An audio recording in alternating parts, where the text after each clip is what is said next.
Je, wewe ni mama anayenyonyesha na unahisi maziwa yako hayatoshi kwa mtoto au hayamtoshelezi, au unahisi kama mtoto wako hawezi kushiba leo, au unataka kuongeza kiwango cha maziwa kwa mtoto wako? Basi hii video ipo kwa ajili yako na usikose sana kuiangalia. Itakusaidia kujua ni wapi unaelekea na mtoto wako atashiba vipi.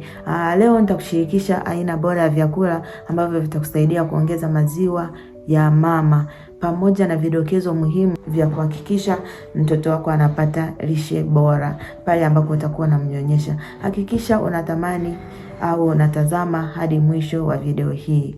Sehemu ya kwanza ambayo nitawafundisha leo ni kwa nini maziwa yanapungua. Kabla ya kujua vyakula, ni muhimu kuelewa kuwa maziwa hupungua kutokana na sababu zifuatazo ambazo nitakufundisha hapo. Sababu ya kwanza ni kutonyonyesha mara kwa mara, lakini sababu ya pili ni msongo wa mawazo au stress, lakini sababu ya tatu ni lishe duni, lakini kingine ni kukosa maji ya kutosha mwilini. Habari njema ni kwamba lishe bora inaweza kukusaidia sana kuongeza maziwa ambapo utakuwa unanyonyesha, lakini pia aina ya vyakula ambavyo vinaenda kuongeza maziwa kwa wewe, lakini pia kumsaidia mtoto kwenye ukuaji wake ambapo utakuwa unanyonyesha ni uji wa lishe, hasa wa nafaka kama ulezi na mtama.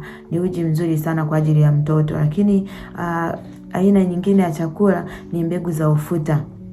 Hii na penyewe itakusaidia sana kuongeza madini ya calcium na mafuta mazuri yanayosaidia uzalishaji wa maziwa kwa mtoto.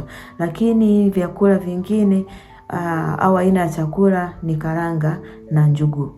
Hivyo ni vitu ambavyo tuko navyo, vyakula ambavyo tunavipata muda wote na vinaweza kusaidia kuimarisha sana maziwa yako na unyonyeshaji wako, na zina protein na mafuta muhimu kwa mama yeyote anayenyonyesha. Lakini aina ya 4 ni mboga za majani kama mchicha, matembele, kisamvu. Zina vitamins na madini muhimu sana kwa wewe mama na kwa mtoto. Lakini chakula kingine ni samaki kama dagaa au samaki wa baharini. Wanasaidia mwili kupata protein na omega 3. Ni nzuri sana kwako wewe na kwa mtoto. Lakini aina ya chakula cha 6 ni maziwa na bidhaa zake, kwamba tunamaanisha kuna maziwa ya ng'ombe, mtindi, kuongeza virutubisho mwilini kwako wewe mama na kwa mtoto pia. Njia ya 7 pia ni ndizi mbivu. Hii hutoa nishati na kusaidia mwili kufanya kazi vizuri zaidi kwako wewe mama na kwa mtoto pia anayenyonya maziwa. Lakini kuna viazi vitamu.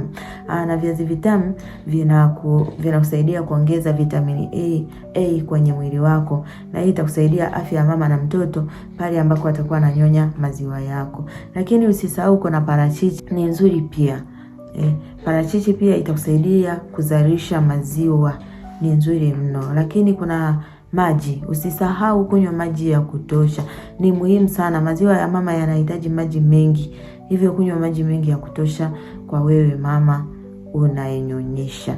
Lakini kuna vidokezo ambavyo ni muhimu sana kwako, vitakusaidia zaidi kwako ya mama unayenyonyesha. Nyonyesha mtoto kila mara au mara kwa mara. Usiache kunyonyesha mtoto. Nyonyesha mara kwa mara mtoto wako, na hakikisha mtoto ananyonya vizuri sana mpaka anashiba. Na pumzika kadiri uwezavyo. Punguza stress. Kama una mawazo punguza, lakini kula mlo kamili angalau mara 3 kwa siku itakusaidia sana. Ongeza vitafunwa kwenye afya katikati ya mlo wako, ni nzuri pia. Lakini pia vyakula vya kuepuka ambavyo unaweza usile wakati unanyonyesha au kipindi cha kunyonyesha ni kama hivi vifuatavyo nitakuonyesha hapo. Kuna vyakula vyenye kafeni nyingi, kahawa nyingi usitumie. Hiyo inasababisha kupunguza kiasi cha maziwa. Lakini pia usinywe pombe kipindi cha kunyonyesha. Vyakula vya mafuta mengi yasiyo na faida usile. Sukari nyingi kupita kiasi usitumie. Na kumbuka kwamba mama, mwili wako una uwezo mkubwa wa kuzalisha maziwa ya kutosha kwa mtoto wako. Unachohitaji ni lishe bora, maji ya kutosha, lakini pia uweze kunyonyesha mara kwa mara, itakusaidia zaidi. Kama umejifunza kitu leo, usisahau kulike. Ndio kitu cha kwanza, like hapo chini, lakini usisahau kusubscribe kwenye channel yetu ya Penicare Afya.